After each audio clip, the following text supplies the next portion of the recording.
How hard is that?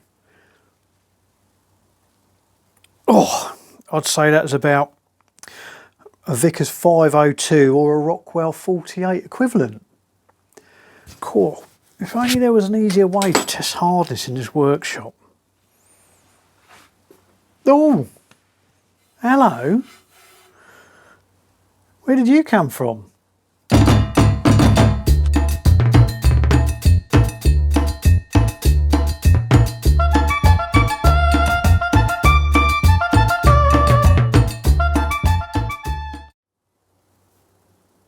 Hello, welcome back to Tweed's Garage, where in this video we're looking at a Leco 100A hardness tester for testing the, as it says, hardness of materials.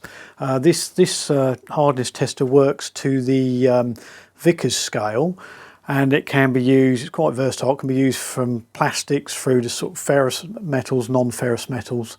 Yeah, so quite a good tester. Do I really need one?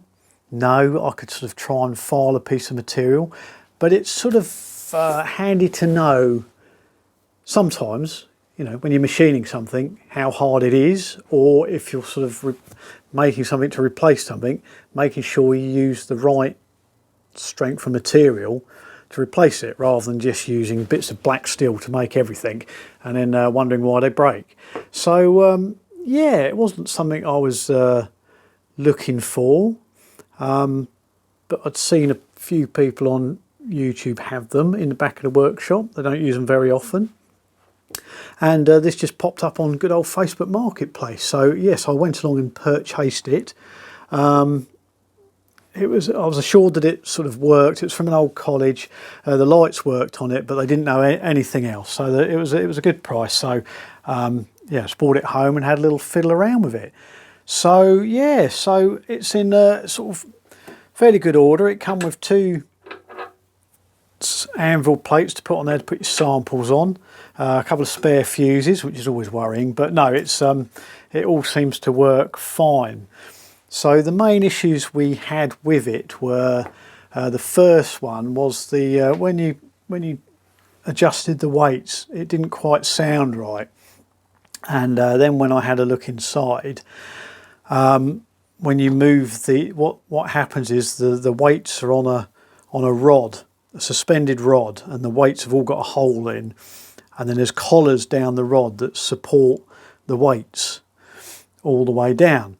And it's quite clever. The way it works is you turn the knob to select the weight, and if you want a lighter weight, then a support comes up from the bottom and supports the bottom weight, and then they all interlock. So when you push the bottom one up and then go to the next weight, that moves up and then pushes the next weight up and the next weight. And because that weight's supported on this support at the bottom and the rod goes through it, you decrease the weight that's hanging on the rod itself.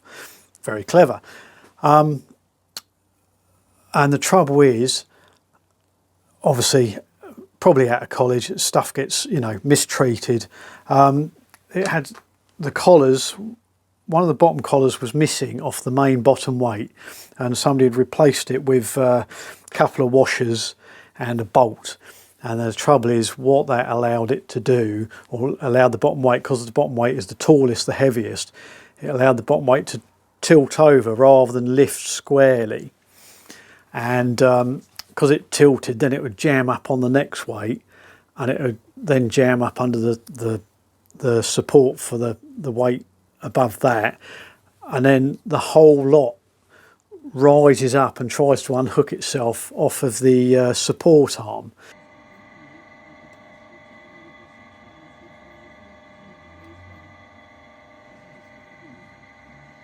So this is the first problem. This is the weight assembly, the adjustable weight assembly, and you've got a selection of weights, and they're all hanging on this rod, and each weight has its own stop to stop it going too far down, so they're spaced apart. And at the moment it's set at its maximum weight, 50 kilograms force, but if you try and adjust the weight, what happens is there's a rest that comes up from the bottom, and pushes on the bottom weight and moves it up, and you can see what's happening is the rod is moving up when you try and adjust the weights, because these weights have a sort of male and female socket rebate, so that then when this rides up it sits in the bottom of this one and moves this one up. But the trouble is the bottom one, I don't know if you can see it, let's drop it down,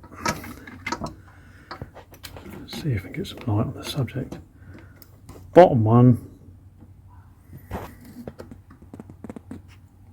is cocked over, so when you bring it up, there you see, it should come up squarely, but it's coming up at an angle and then jamming against the rod, and then it pushes the whole rod up, and the rod should be suspended through the weights. So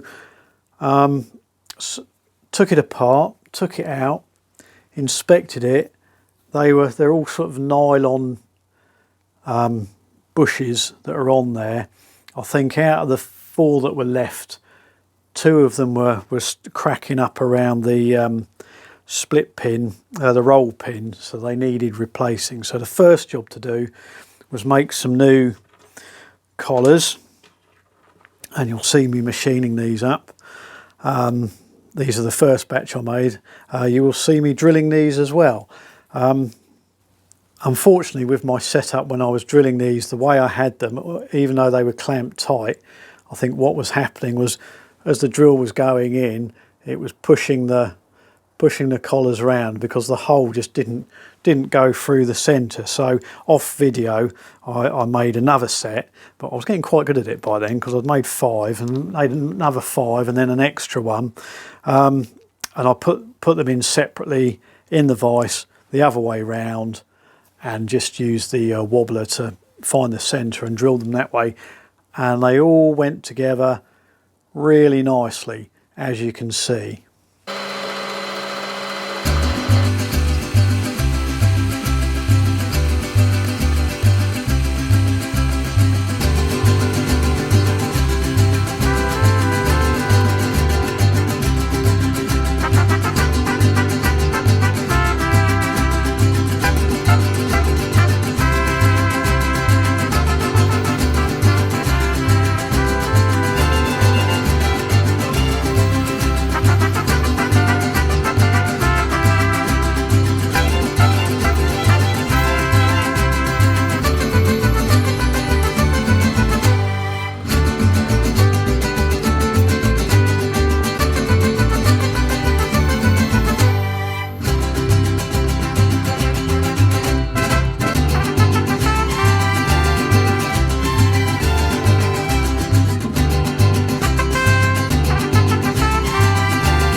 Unfortunately, with my setup when I was drilling these, the way I had them, even though they were clamped tight, I think what was happening was, as the drill was going in, it was pushing the collars around, because the hole just didn't go through the centre. So off video I made another set, but I was getting quite good at it by then, because I'd made 5 and made another 5 and then an extra one, and I put them in separately in the vise the other way round, and just used the wobbler to find the centre and drill them that way, and they all went together really nicely, as you can see.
you can see now that the weights all move up and then support the next one and support the next one, all in a straight line, allowing the rod to move up and down freely without interference.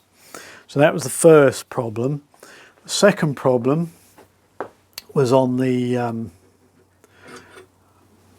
eyepiece assembly. This is where you've got your this is where you control your bars to line up on each side of the diamond. This one moves the grid and the line over, and this one all at the same time. So you adjust that one first, and then you adjust this one, which just moves the other bar to the other side of the diamond. And as you move the bar, the counter moves like that, and it gives you a reading.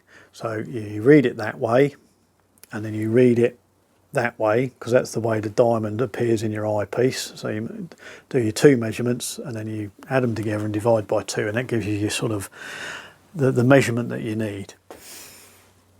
So it kept catching, the gears kept catching it. It didn't move over nicely like that. It kept catching, and you didn't want to damage it. So what I'd done was gently remove the screws, took the counter off, removed these screws on this gearbox case, and there's enough room to drop that out of the way and then move it round without having to take all this knob assembly apart. And I could get at the two intermediate gears in the housing, and they were a bit sort of burred up on the edges, just where the gears had been sort of machined. So just with a bit of sort of 1000 wet and dry, just gently went over the edges of the teeth, just to take the burrs off, and clean the bottom of the gears with a piece of folded wet and dry, just to clean the muck out, and just check for anything that was catching, but it all seemed okay. So it's a bit of lubrication, cleaned up, and then put back on, and now that's moving as it should do, and with a little bit of oil in there, it's moving quite nicely actually. So that was the second one. And then the third issue was on the lights. This is the light. We've got one of these little screws missing. There's should be three screws. There's only 2 of them. This one secures the microscope light assembly. If I take it out,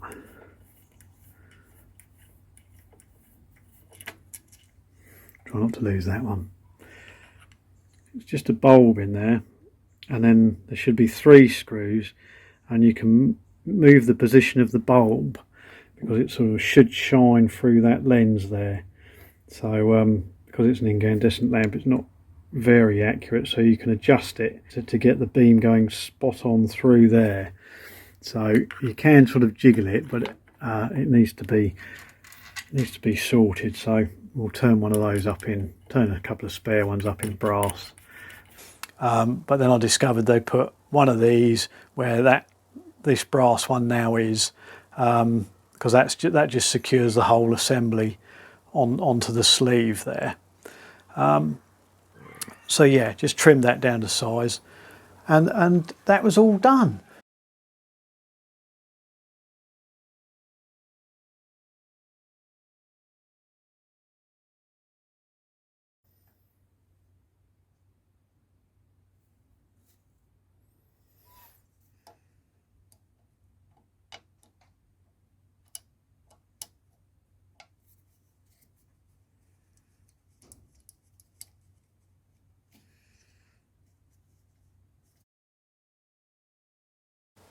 So here it is, my repaired Leco 100A hardness tester. This has a pyramid diamond on it, so this is for the Vickers standard of hardness testing. Yeah, I know you know all about it.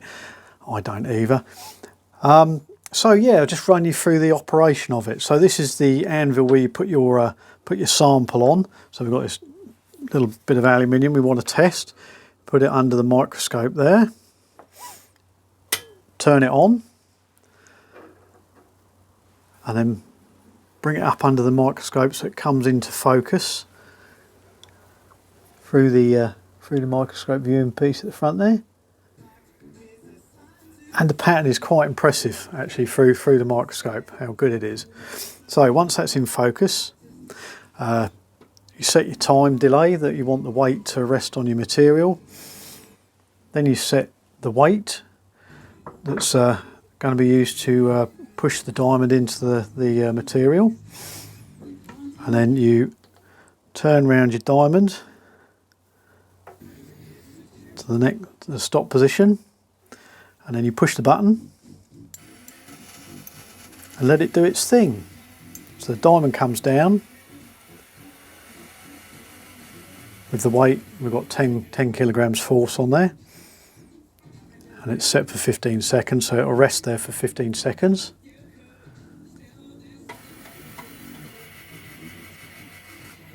And then it moves back off, and then you can move your microscope back over the image. And then looking through the eyepiece, you should see a nice diamond imprint on your sample. So with that in the viewfinder, you then move this side of this lever first to bring in the grid and the left hand line, and you line it up with the outside corner of the diamond. And once you've got that on that side, then you operate the other handle or knob to bring in the other line onto the other side of the diamond. And then you make a note of the reading on the indicator there. Then you turn it 90 degrees and you do the same thing. You move the left hand one first, move the grid with the line up to the top of the diamond, and then if there's any adjustment on the bottom of the diamond, bring the other one in just to the tip. Then take your reading, and from that you calculate your Vickers hardness of this sample. Yeah, I don't know what it is, the calculation. I've been trying to look. I'm sort of learning it. But if any of you know, let us know. Not quite sure what the readout is on here. I think it is millimetres, but I don't know where the decimal point falls. But I think it is about 0.89 of a millimetre that it's reading at the moment. And then you can see the little diamond imprint it leaves on here. It's tiny. The advantage of this test is because the indent is so small, it sort of doesn't impede on items that you're testing. You know, you can sort of do this somewhere where it's not going to be too obvious. Whereas some of the other tests with ball bearings and that on the Rockwell scale, you know, they can leave a bigger indent that might be a problem. So there you go. Leco 100A hardness tester.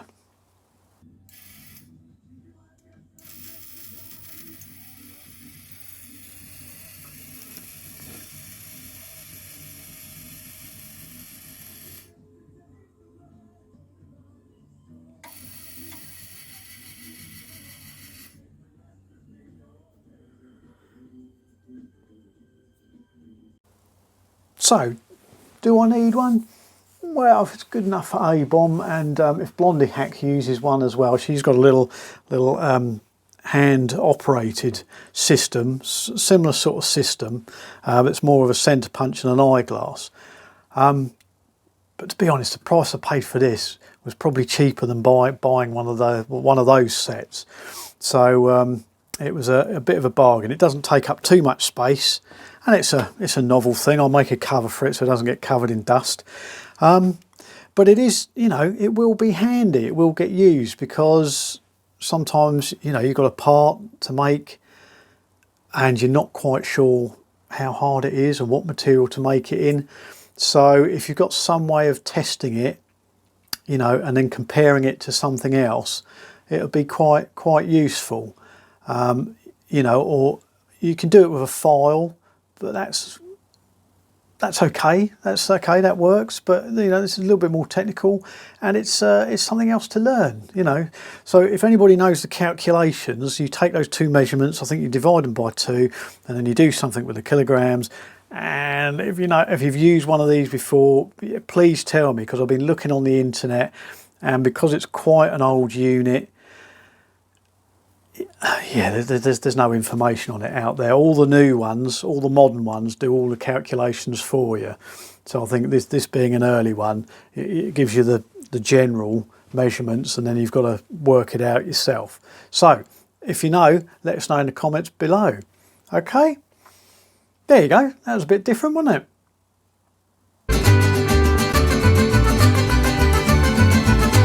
I think that went okay. Yeah. Hang on.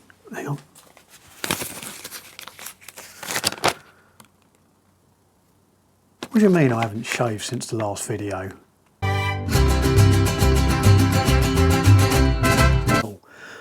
So, I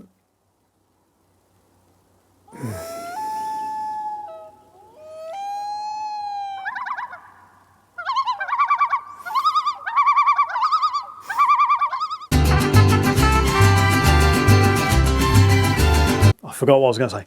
What I was going to say was, when you move this,